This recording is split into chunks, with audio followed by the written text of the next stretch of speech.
What is up, folks? Bristick Gaming back with another episode of 7 Days to Die Mods Weekly, the show where we'll help you figure out what mods are good for you. And this week, as you can see here, we have a cool, easy little week ahead of us. Now, don't be surprised if the next few episodes contain a lot more POIs than normal, but that's just because we're getting so close to Alpha 20 launching. Some mods may not work, and I want to get POIs out before the devs decide that they're going to break, block shapes and stuff like that, and kind of ruin some of these POIs and make these mod authors really struggle. And speaking of mod authors, thank you guys for all the hard work that you do creating these awesome mods. Like you see in the background in our first mod, you guys have done something cool, little community event. You guys brought this thing together. It's really neat. Thank you. And also thank you to the guys who have liked or subscribed on the content, and not just guys, girls, whoever, however you identify. Thank you all for liking and subscribing. I'm a small content creator, and it does mean a lot to me when you do. So now we're going to go ahead and jump into the mod. And our first mod is actually called the Pink Fluffy Unicorn Trader by Shema. And you see it here.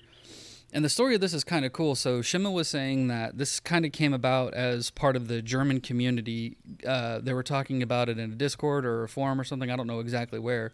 But they came out with this idea to create a pink unicorn trader that actually has all of the traders inside it. And it looks really cool. Because of all the blocks and stuff like that, it's hard to get, super accurate representation of a unicorn, but I think they did damn good. I love the smoke coming out of the nose. It makes it look evil. But we come here, and then you run up here, and you've got Jen, Hugh, Bob. Wait. No, I'm sorry. That's Joel. That's you, and Wrecked, that dick. And that's what's really cool about this, is it has all of them. And you can actually get this to spawn in with a little bit of work. If you're using King Gen, stuff like that, you can actually get this to spawn in fairly easily. I'll put a line in the description in case you guys want to use King Gen. You can use that to spawn it in. Make it just a little bit easier. And then it'll just, spawn in randomly around the world, and you'll have a cool little POI to come and find all the traders at and, set up near them, which makes it really easy if you're one of those people who do a lot of looting and selling and stuff like that instead of having to travel really far between traders. Hey, you've got all of them right here, so makes it easy. But now we're going to go ahead and move on to the next mod. All right, folks, so our next mod is called Wild Crops and Birch Trees by Zini, and this is a really cool mod that adds some much-needed color to the world. You see these bright yellow trees here? Those are birch trees. And they're super cool because, one, they add some much needed color to the forest. Like, it's really cool just seeing the yellow pop out like that. And pop they do. But also, they're a fun way, or not really a fun way, but they're another way to sit here. And once you cut one down, that's going to take forever. We'll use this cool little axe here. See how I got an egg?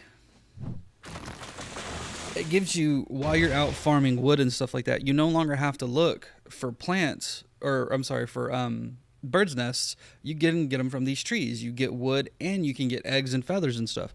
So it makes it a lot easier to gather resources like feathers and food and wood all in once. But not only that, you see this dead corn plant here, or these coffee plants.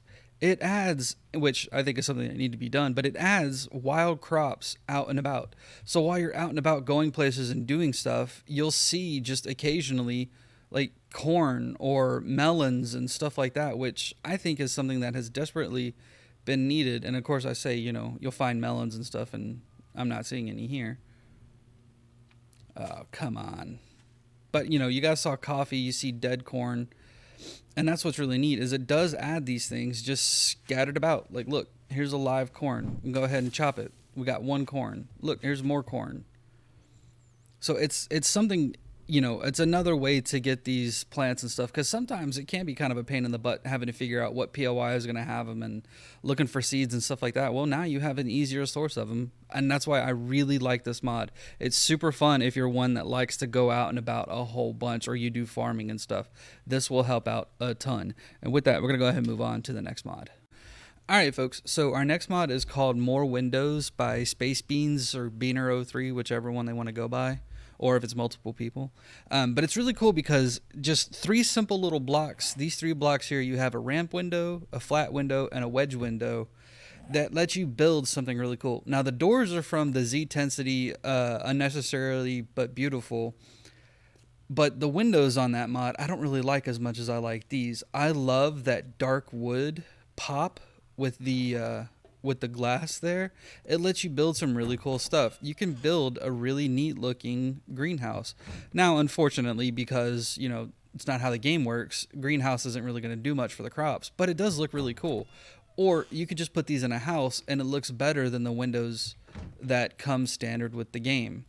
And this is something I think has been needed for a long time. Give you some really cool looking windows.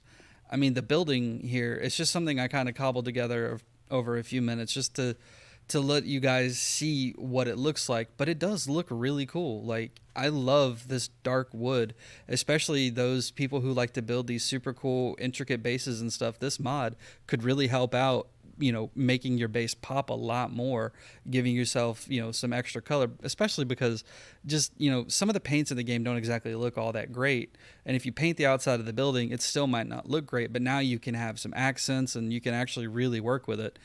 And I know those people who like to do the fixer-upper style playthroughs or episodes and stuff, this could really, really help with that.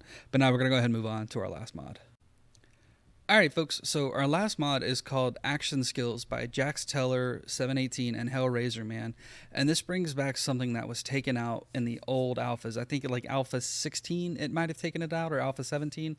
So it brings back the skills where the more you do something, the higher your level goes, which is something that's needed to be there. Now there are some other overhaul mods or other mods that do this to a larger extent, but they're more narrow focused. This is really broad. It's just every type of thing that you can do. You got bladed weapons here, you've got blunt weapons here.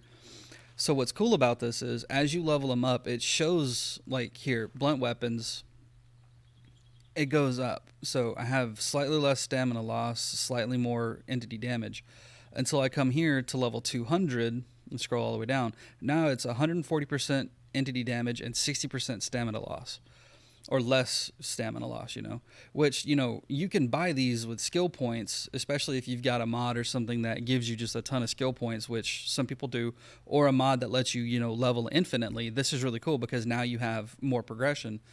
But it's also something that you're going to unlock as you're just doing stuff, as you're out and about killing zombies. And speaking of, we're going to bring in some feral soldiers here, and let's see if we can get a level on our blunt weapons real quick.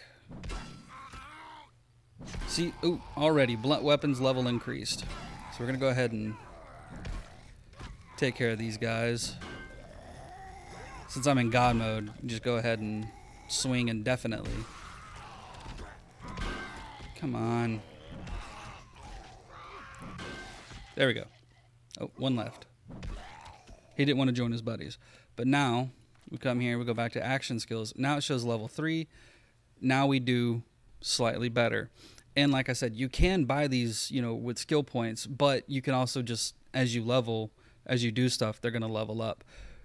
I have wanted this back in the game for a long time. Maybe not to the same standards as it was in like Alpha 15 or still is on consoles, you know, where you can just craft the thing infinitely and then you suddenly are so much better at using it.